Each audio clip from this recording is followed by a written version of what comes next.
উড়িষ্যায় দুর্ঘটনা, শোকের ছায়া পূর্ব মেদিনীপুরে। প্রতিবেশী রাজ্য উড়িষ্যায় ভয়াবহ বাস দুর্ঘটনায় পূর্ব মেদিনীপুর জেলার বাসিন্দার 4 জনের মৃত্যু হলো। এছাড়া দুর্ঘটনার কবলে পড়ে আহত হয়েছেন ওই জেলার বাসিন্দা আরও 24 থেকে 25 জন।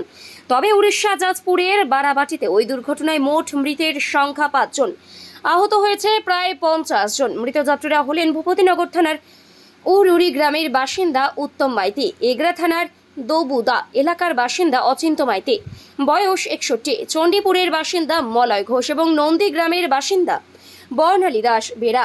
দেহগুলি নিয়ে আসার জন্য ইতিমধ্যে জেলা প্রশাসনের তরফে ব্যবস্থা নেওয়া হয়েছে। সে সঙ্গে আহতদের চিকিৎসার জন্য প্রয়োজনে পূর্ব মেদিনীপুরে আনার ব্যবস্থা হবে বলেও জেলা প্রশাসনের একটি সূত্রে জানানো হয়েছে।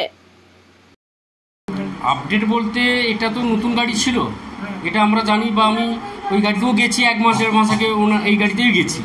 ড্রাইভার অত্যন্ত ভালো, কোনো নেশাভান করে চালায় না। হয়তো গাড়ির ইঞ্জিনের ব্যাপার প্রবলেম হতেই পারে, তার জন্য অঘটন ঘটেছে। তার জন্য যে ড্রাইভার চেষ্টা করবে, অনেক সময় সে এখন এতগুলো জাহান নিয়ে যাচ্ছে মানে কি সে ভগবান, সে চেষ্টা করবে এতগুলো লোককে বাঁচানোর, কিন্তু কোনো কারণে অঘটন ঘটে গেছে। তাতে মানে আমরা হয়তো দোষারোপ করছি ঠিকই, কিন্তু এটা আমার করা উচিত নয়। 9 তারিখ 9 আগস্ট 9 এপ্রিল গিয়েছিলেন মঙ্গলবার, গত মঙ্গলবার। আজকে মঙ্গলবার 8 দিন। আজ গতকাল সোমবার 14 এপ্রিল উনি বাসে উঠেছেন বাড়ি আসার জন্য। রাত্রেই এই ঘটনাটা ঘটেছে।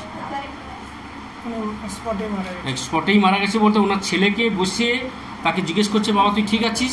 তারপরেই উনি নাকি শুয়ে পড়েছে, যা শুয়ে পড়েছে আর কথা বলেন।